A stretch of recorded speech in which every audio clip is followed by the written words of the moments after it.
പാർട്ടിക്കാരെല്ലാം കൂടി ഒളിഞ്ഞും തെളിഞ്ഞും എടുത്തിട്ട് കൊട്ടുമ്പോൾ ഗിർ സുധാകരൻ ചെണ്ടയുടെ തോളിലാണ് തൻ്റെ കൊട്ട് മുഴുവൻ തീർക്കുന്നത്. KPCC പ്രസിഡന്റ് ആണെന്നേ ഉള്ളൂ, കൊട്ടാൻ ചെണ്ട മാത്രം. മറ്റാരെങ്കിലും കൊട്ടാന്ന് വിചാരിച്ചാൽ അവന്മാർ കയറി മേഞ്ഞിട്ട് പോകും. അതുകൊണ്ട് ഉള്ളിലെ കലിപ്പ് മുഴുവൻ ഒരു ചെണ്ട അങ്ങോട്ട് കിട്ടിയപ്പോൾ അതിൻ്റെ തോളിൽ കൊട്ടി അങ്ങ് തീർക്കുന്ന സുധാകരനെ ഒന്ന് കണ്ടേ.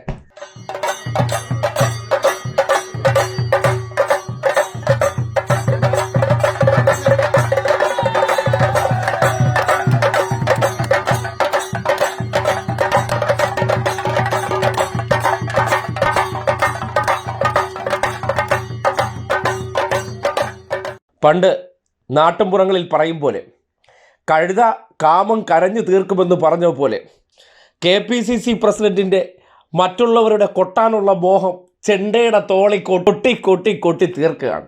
ഈ കൊട്ടിൽ ഒരെണ്ണം സതീശൻ്റെ പുറത്തെങ്ങാനും കൊള്ളണം, പുറം തലയ്ക്ക് കിട്ടും അടുത്ത കൊട്ട്. അതുകൊണ്ട് സതീശനെ പറ്റില്ല, വേണുഗോപാലിനെ പറ്റില്ല, മുരളീധരനെ പറ്റില്ല, ചെന്നിത്തലയെ പറ്റില്ല. കാര്യം ഇവരെ ആരെങ്കിലും കൊട്ടാൻ ശേഷി ഉണ്ടായിരുന്നെങ്കിൽ കോഴിക്കോട് ആ റിബൺ കടിപിടി നടക്കുമ്പോൾ ഇവരെ എല്ലാം കൊട്ടിയെടുത്ത് വെളിയിൽ കളഞ്ഞിട്ട് സുധാകരൻ മുന്നിൽ വന്നേനെ.